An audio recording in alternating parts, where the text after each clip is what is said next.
Welcome back, my friends, to the Moto Guzzi show that never ends.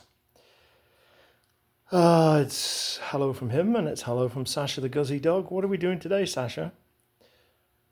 Electricery. That's what we're doing today.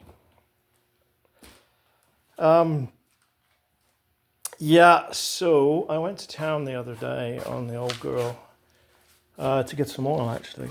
And she started misfiring on me, and the rev counter was very erratic.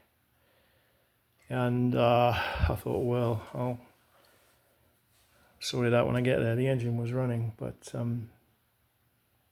not very well. Anyway, I went in the store, got what I needed to get, and came out, and she wouldn't start. And I could not fathom out why. I checked my fuses, I checked my switch, my ignition switch is okay. I checked the main fuse, the humongous fuse that lives under there, the 40 ampere, wasn't that. Checked all of these, they were okay. I was getting voltage at the battery, but the bike was dead. So anyways, I started looking around and I found that the ground cable, which goes to the battery cutoff switch, was there. It got a nick in it and was arcing against the side cover right there. Which made me wonder why would the bike run and now not start. And obviously this is my fault because I didn't secure this. But in actual fact, that's what got me to where I was going, because the bike was grounding itself, earthing itself through here back to the negative terminal of the battery via the side cover here. So in actual fact, I traced it to my battery isolator switch. I shorted it out, and lo and behold, I had my electrics back again. So what I did was I taped up the slice in that, and then just grounded her back to here, and then I was good to go. So I came home. So today I had a few minutes, and I thought I would try to find out why my battery isolator switch, which is only a month or 6 weeks old, why that was causing the problem. Anyway, I put the trusty multimeter over it, and I was getting a reading of several hundred ohms or whatever it is. I can't remember what it was. Anyways, I was getting a reading no matter what position it was in, and I thought, oh God, what's going on here? Anyway, so I drilled out the rivets, the hollow rivets that hold it, and I investigated, and I could get a good reading of very little resistance across here, and I could get a reading of very little resistance there and there. But when I put this on, there's a little spring in here which holds it off. When I put this on, I was getting nothing, and I pushed hard on it, and I was still getting nothing. And the reason was because this copper strip here was bent. It was bent backwards, so it wasn't making contact there. So I've got a pair of pliers, and I've given it a bit of a bend. I think you can see. So now it works.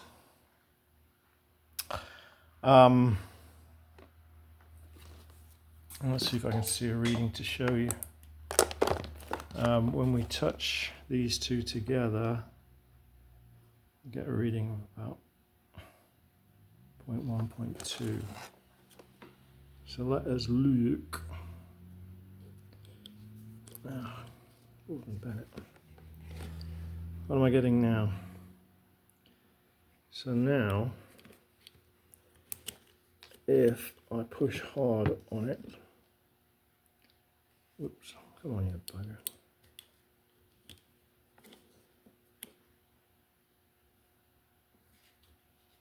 Very hard to do. Yeah, so now, that was 0.1. 0.1, yeah. So if I've got two hands, I could show you better, but you know, if they're not touching, I get 0. And when I put them together, I get 0.1, like that. So now this is making good contact against that because I've cleaned up the contacts, which weren't really dirty.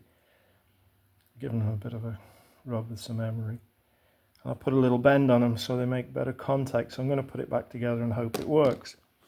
So yeah, this was purchased brand new just a few weeks ago. Didn't last very long, did it? Another quality product from the Orient. Well, you know what I think of that area of the world. They don't really give a shit. They just churn this crap out. They supply us with what we want, which is cheap stuff. And cheap does not mean quality.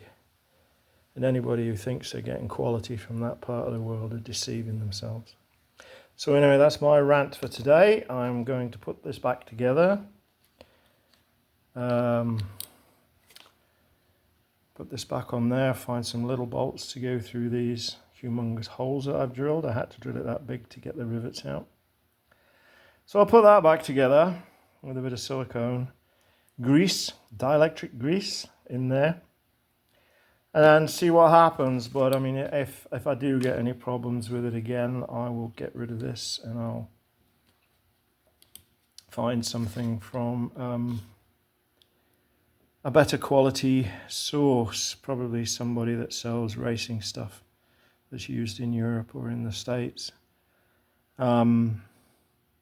Yeah, this is industrial equipment, and you know, if this was on an industrial piece of equipment like logging equipment or on a construction site, and you were relying on this bloody thing to turn the machine off in an emergency, and it didn't do it because it either fails open or it fails closed. The bloody thing doesn't work. Well, what's the point, is it? I mean, these people who manufacture this crap are putting people's lives at risk. There's no excuse for it. No excuse for it except that we allow them to get away with it, and we buy stuff from that part of the world. We get what we ask for. We get cheap crap. And that's exactly what that is. Anyway, rant over. Better stop now. But the bike runs okay. I'm thinking of increasing the main jet size and waiting for some jets to come. So until next time, it's goodbye from him. It's goodbye from Guzzi Dog, who was hiding somewhere. So take care of yourselves, look after one another. Bye for now.